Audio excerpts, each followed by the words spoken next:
ఓం నమో భగవతే శ్రీరమణాయ. అనుదినము రమణులతో 5వ భాగం మొదలు పెడదామండి. 6/10/1945. ఆకుల మధ్య 2 మామిడికాయలు ఎట్లో కోతుల కంట పడకుండా బాగా పెద్దవిగా అయినాయి. అందులో ఒకదాన్ని కోతులు కనుక్కొని కోసివేయగా ఇంకొకటి మిగిలి ఉండడాన్ని భగవాన్ దృష్టికి తెచ్చారు.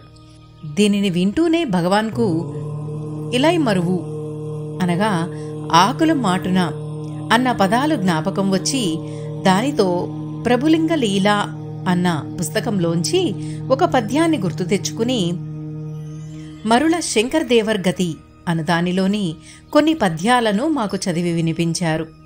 అందులో ఒకప్పుడు మరుల శంకరర్ అనువారు ఒక మఠం వద్ద ఎంగిలాకులు పారవేసే చోట పిచ్చివానిలా నివసిస్తూ ఉండేవారు. ఆ మఠాధిపతికి గాని వారి శిష్యులకు గాని ఈ వ్యక్తిని గురించి ఏమీ తెలియదు. ఒకసారి అల్లమ్మ ప్రభు ఆ దారిన వెళ్లగా మరుల శంకరులు లేచి వారి పాదాలకు నమస్కారం చేయగా అల్లమ్మ ప్రభువు వారిని కౌగిలించుకున్నారు. వారికి ఒకరి విలువ మరొకరికి బాగా తెలుసు. ఒక జ్ఞాని మాత్రమే ఇంకొక జ్ఞానిని వాళ్ల అభ్యాసముల వల్లనే గుర్తించవచ్చును. కాని మనం గుర్తింపగలిగేలా జ్ఞానులకు బాహ్య చిహ్నాలేవీ ఉండవు. దీన్ని గురించి నేనెందుకు ఇంతగా చెబుతున్నానంటే ఇక్కడికి వచ్చే వాళ్లలో ఎంతోమంది భగవాన్ యొక్క గొప్పతనాన్ని గుర్తించలేక మీ భగవాన్ ఎంతో గొప్పవారు, ఆత్మజ్ఞాని అని మీరందరూ ఎలా అనుకుంటారు? ఆయన కూడా మనలాగే తింటున్నారు, నిద్రిస్తున్నారు, మిగిలిన పనులన్నీ చేసుకుంటున్నారు కదా అని నన్ను అడుగుతుంటారు. 8/10/45 మధ్యాహ్నం. ఇక్కడి డిప్యూటీ సూపరింటెండెంట్ అయిన శ్రీ సుబ్బారాయుడి కూతురు కాలేజీలో మొదటి సంవత్సరం చదువుతున్న జానకి భగవాన్ను అడిగింది. నాకెప్పుడూ నామస్మరణ చెయ్యాలని ఉంటుంది, పై చదువులు బాగా చదవాలని ఉంటుంది, నేనేం చెయ్యాలి? అందుకు భగవాన్ గారు చెప్పిన సమాధానం, ఈ 2 కోరికలు పరస్పర విరుద్ధమైనవి కావే. జానకి, నేనెప్పుడూ నామస్మరణ చేస్తుంటే నా చదువు సాగేదెలా? చదవాలన్న మనస్సు కావెలగదా? అందుకు భగవాన్ ఏ జవాబూ చెప్పలేదు. కాని నేను అక్కడ ఉన్న ఫ్రిడ్మన్ అనే అతను ఆ అమ్మాయితో 2 ఒకేసారి కలిపే చేయవచ్చునని భగవాన్ సూచిస్తున్నారని చెప్పాము. ఫ్రిడ్మన్ చదువుకు నీ మనస్సు, భగవంతునికి హృదయం ఇవ్వు అన్నారు. 9/10/45. పై సంభాషణను కొనసాగిస్తూ మెహతాని ప్రాపంచిక విషయాలలో దేన్ని సాధించాలన్నా ఆ విషయాన్ని హృదయపూర్వకంగా మనసిచ్చి చేయాల్సి ఉంటుంది, లేకుంటే దాన్ని మనం సాధించలేము. ప్రాపంచిక విషయాలకు భగవంతునికి కూడా ఒకేసారి మనసును అర్పించడమనేది అసాధ్యమనిపిస్తుంది అని భగవాన్తో అన్నారు. భగవాన్ గారు, ఆత్మలో స్థిరుడైతే విజయాలు వాటికవే కలుగుతాయి. వాటి ఫలితాల్లో ఏమాత్రం మార్పు ఉండదు. తానే కర్తననే భావం కలిగి ఉండకూడదు. అయినా పనులు జరుగుతూనే ఉంటాయి. ఏ శక్తి శరీరానికి ఉనికిని కలిగించిందో ఆ శక్తే ఆ శరీరము చేయాల్సిన పనులన్నింటినీ చేసేలా చూస్తుంది. శ్రీ మెహతాని ఈ సమాధానం వల్ల తృప్తిపడలేదు. తర్వాత భగవాన్ గీతా ప్రెస్ వాళ్లు ముద్రించిన భగవద్గీత చివరలో త్యాగాన్ని గూర్చి వ్రాయబడిన వ్యాసాన్ని చదవమన్నారు. ఆ వ్యాసం త్యాగం యొక్క 7 దశలను పేర్కొన్నది. ఈ వ్యాసంలో ఏదైనా మెహతానికి పనికి వస్తుందేమో చూడమని భగవాన్ అన్నారు. భగవాన్ కోరిక విధంగానే నేను హాలులోనున్న అందరి కోసం ఆ వ్యాసాన్ని గట్టిగా చదివాను. అందులో ఎవరు త్యాగంలోని 7వ దశను చేరుకుంటారో వారు వారి దేహమును కత్తితో నరికినా, ఎలాంటి ఇతర బాధలను కలిగించినా వాటికి అనుభవింపరని ఉన్నది. ఈ విషయాన్ని చదివేటప్పుడు భగవాన్కు ఒక పద్యం జ్ఞాపకం వచ్చింది. దాని భావం, అట్టివారి రొమ్మును శత్రువులు కత్తితో పొడిచినా, అగ్నివారిని చుట్టుముట్టినా, నాగుపాము కరిచినా వారు భయపడరు, సర్వమూ వారికి ఆనందమే. ఈ పద్యం భగవద్గీతకు పొన్నంబళ స్వామి 60 పద్యాలలో వ్రాసిన వ్యాఖ్యలో 6వ అధ్యాయంలో 17వ పద్యం. ఈ ప్రస్తావనను సాగిస్తూ నేనన్నాను, పుస్తకాలలో అటువంటివి చెప్పడం నిజమే, కానీ జ్ఞాని నొప్పిని అనుభవించటం చూస్తూనే ఉన్నాము కదా. శ్రీ రామకృష్ణ పరమహంస లాంటి వారు కూడా గొంతులో క్యాన్సర్ ఉన్నప్పుడు నొప్పిని అనుభవిస్తూ అమ్మా నాకెందుకీ నొప్పి వచ్చింది అని విలపించారు గదా.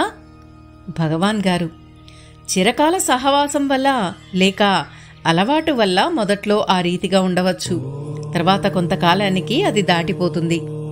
ఈ సందర్భంలో నేనొక విషయం చెప్పాలి. ఒకప్పుడు భగవాన్ ఏదో జబ్బుతో బాధపడుతూ ఉండగా నేను వ్యాకులతను కనబరిచాను. భగవాన్ కరుణతో కలలో నొప్పిలాగా తాను ఈ నొప్పిని అనుభవిస్తున్నానని వివరించారు.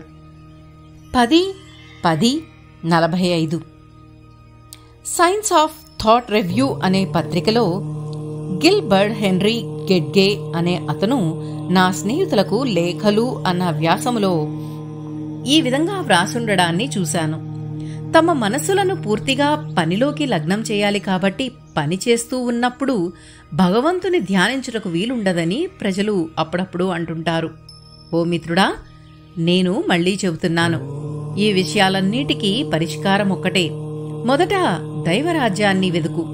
అలా చేసినట్లయితే అన్ని విషయాలు మన మనస్సులో వాటికి అర్హమైన స్థానాలలో కుదురుకుంటాయి.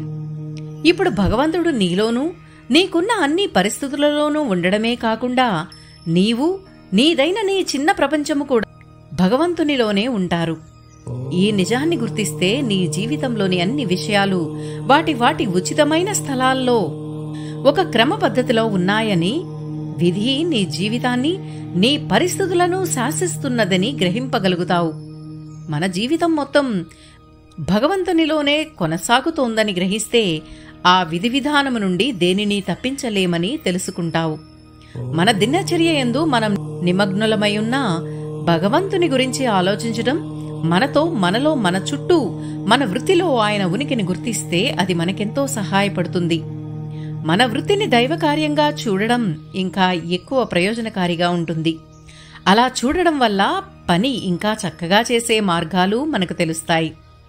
పని చేయడంలో మనకు ఆశీస్సులు లభిస్తాయి. పై విషయాన్ని భగవాన్కు చదివి వినిపించగా వారు దానిని అంగీకరించి, దేనిని మెహతానికి చూపు, నిన్నటి సంభాషణకిది సంబంధిస్తుందన్నారు.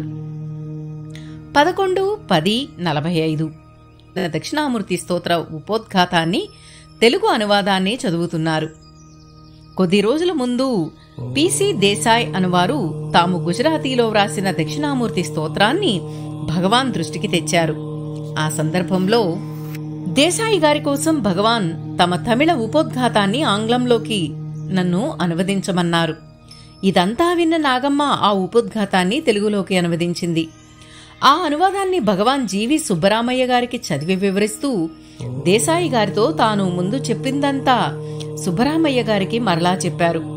దాని సారాంశం, సాక్షాత్తు పరమశివుడైన ఆ దక్షిణామూర్తి కూడా ఏకమైన ఆ సత్యాన్ని మౌనంతో తప్ప మరే విధంగానూ తెలియజేయలేకపోయినారు. కాని ఆ మౌనమును పక్వచిత్తులు మాత్రమే గ్రహించగలరు. ఇతరులకు ఆ సత్యాన్ని వివరించవలసి ఉంది. అయినా శివుడే చెప్పలేని విషయాన్ని మాటలతో ఎవరు మాత్రం ఏం చెప్పగలరు? అందుకని శంకరులు దక్షిణామూర్తిని స్తుతించడం ద్వారా సర్వము బ్రహ్మమే అన్న సంగతిని వివరించారు. మనం సత్యాన్ని తెలుసుకోవడానికి అడ్డు నిలిచేది ప్రపంచం. కాబట్టి ప్రపంచం యొక్క స్వభావాన్ని అర్థం చేసుకుంటే సత్యాన్ని కప్పి ఉంచే అడ్డం తొలగిపోతుంది. శంకరులు మొదటి 4 శ్లోకాలలో ప్రపంచం యొక్క స్వరూపాన్ని, తర్వాత 4 జీవుని తత్వాన్ని వివరిస్తూ అటుపిమ్మట ప్రపంచానికి జీవునికి గల సంబంధాన్ని వివరిస్తూ సర్వమూ ఆత్మే అని బోధించారు. ఆదిశంకరులు దక్షిణామూర్తి స్తోత్రం యొక్క సారాంశాన్ని వివరించడానికి ప్రయత్నిస్తూ నేనీ చిన్న ఉపోద్ఘాతాన్ని వ్రాశాను. 18/10/45 ఉదయం. పంజాబ్ నుండి భగవాన్ను దర్శించడానికి వచ్చిన ఒకరు, నేను ధ్యానించేటప్పుడు ఒక రకమైన ఆనందాన్ని అనుభవిస్తున్నాను. అటువంటప్పుడు ఈ ఆనందాన్ని అనుభవించేవాడు ఎవరని నన్ను నేను ప్రశ్నించుకోవలెనా అని అడిగారు. అది నిజమైన ఆత్మానందమైతే, అంటే మనసు ఆత్మలో నిజంగా లీనమైపోతే ఈ సందేహమే రాదు. నిజమైన ఆనందాన్ని అందుకోలేదని నీ ప్రశ్నే తెలియజేస్తోంది. ఆ సందేహించే వాని మూలాన్ని కనుక్కుంటే అన్ని అనుమానాలు అంతమైపోతాయి. సందేహాలను నివారించడం వల్ల ఎంతమాత్రం ప్రయోజనం ఉండదు. ఒక సందేహాన్ని తొలగిస్తే మరొకటి పుడుతూనే ఉంటుంది. ఇలా సందేహాలకు అంతమే ఉండదు. కాని సందేహించేవాడు నిజంగా ఎప్పుడూ లేనేలేడని తెలుసుకుంటే, లేదా సందేహించేవాని మూలం వెతికితే అన్ని సందేహాలు నశిస్తాయి.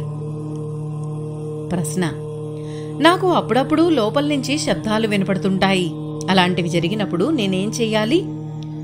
భగవాన్ గారి సమాధానం: ఏం జరిగినా ఆత్మవిచారాన్ని కొనసాగిస్తూ ఈ శబ్దాలను వినేవాడెవడని సత్యాన్ని చేరే వరకు ప్రయత్నిస్తూనే ఉండు. అక్షరజ్ఞ రచించిన శ్రీ రమణ అరుణగిరి యోగి అన్న పుస్తకం 2వ ముద్రణ ఈ మధ్యనే విడుదలయింది. దాన్ని అక్కడక్కడా చదువుతుండగా భగవాన్ తమ శిష్యులను అనేక విధాలుగా ఆశీర్వదిస్తారని, మందబద్ధులకు స్పర్శతోనూ, మధ్యములకు చూపుతోనూ, ఉత్తములకు సంకల్పముతోనూ ఆశీర్వదిస్తారని వ్రాసి ఉండడాన్ని చూశాను. ముందొకసారి తమిళంలో ఉన్న కైవల్యము అన్న పుస్తకాన్ని చదివేటప్పుడు భగవాన్తో అనేక గ్రంథాలలో గురువులు శిష్యుని తలను చేతితోనో కాలితోనో తాకి దీవిస్తారని లేక దీక్ష ఇస్తారని చదివాను. మరి భగవాన్ అలాంటిదేమీ ఎందుకు చేయరు అన్నాను. అందుకు భగవాన్, శాస్త్రాలు దీక్షను దృష్టి, స్పర్శ, సంకల్పము అని 3 రకాలుగా చెప్పడం నిజమే, కాని సంకల్ప దీక్షే నిజంగా ఉత్తమమైనది అని జవాబు చెప్పారు. అందువల్ల అక్షరజ్ఞ తన పుస్తకంలో వ్రాసిన దాన్ని గురించి చెబుతూ భగవాన్తో నేను, భగవాన్, వారికి కూడా బాగా తెలుసు కదా, ఆ విధంగా వ్రాయడానికి ఏదో కారణం ఉండే తీరాలి అన్నాను. అందుకు భగవాన్, నాకు తెలియదే, నేను ఎవరైనా యాదృచ్ఛికంగానూ లేక ఇతర కారణాల వల్లనో తాకి ఉండవచ్చు, కాని అది దీక్షనిచ్చే ఉద్దేశ్యంతో కాదు. ఈ సందర్భంలో అప్పుడక్కడ ఉండిన సుబ్బరామయ్య గారు స్వయంగా నాకు చెప్పిన మాటలు తెలియచేస్తాను. ఈ చెప్పబోయే సంఘటన జరిగినప్పుడు సుబ్బరామయ్య అక్కడే ఉన్నారు. కొన్నేళ్ల క్రిందట ఉత్తర దేశం నుంచి వృద్ధుడు, మాన్యుడు, పేరు పొందిన ఒక సాధువు వచ్చి 1 నెల రోజులు ఆశ్రమంలో బస చేశాడు. అతను ప్రతిదినము భగవద్గీత మొత్తము పారాయణ చేసేవాడు. అతను బయలుదేరి వెళ్లే రోజున క్రింద చెప్పబోవు పరిస్థితిలో భగవాన్ ఆయన్ని తాకినారట. ప్రొద్దుటి నడక పూర్తి చేసి భగవాన్ హాలుకు తిరిగి వచ్చి సోఫా మీద కూర్చున్నారు. వారి పాదములు ఇంకా భూమిని తాకకుండానే ఈ సాధువు భగవాన్ ఎదుట సాష్టాంగపడి తన తల వారి పాదములను తాకుచుండగా తనకు స్పర్శ దీక్షనిచ్చి భగవాన్ ఆశీర్వదించవలనని, అలా చేసే వరకు తాను లేవనని మొరపెట్టుకున్నారు. అప్పుడు భగవాన్ కరుణతో ఒక చేతిని అతని తల మీద ఉంచి మరో చేతో వారిని లేవదీశారు. భగవాన్కు కీళ్ల నొప్పులన్నందువల్ల పై విధంగా నేను భగవాన్తో మాట్లాడేంతసేపు డాక్టర్ శ్రీనివాసరావు గారు భగవాన్ పాదాలకు నూనె రాస్తూనే ఉన్నారు. అప్పుడు భగవాన్ హాస్యంగా, డాక్టర్ నాకు ఇప్పుడు హస్తదీక్షనిస్తున్నారు అన్నారు. 15 రోజుల క్రితం ఈ డాక్టర్ భగవాన్ పాదాలను రుద్దుతుండగా భగవాన్ అతనితో, నీవింతవరకు చేసింది చాలు, పోయి కూర్చో, కొంతసేపు నేను రుద్దుకుని కొంత పుణ్యం సంపాదించుకుంటాను, అంత పుణ్యము నీవు మాత్రమే ఎందుకు పొందాలి అంటూ తమ కాళ్లను తామే రుద్దుకోసాగారు.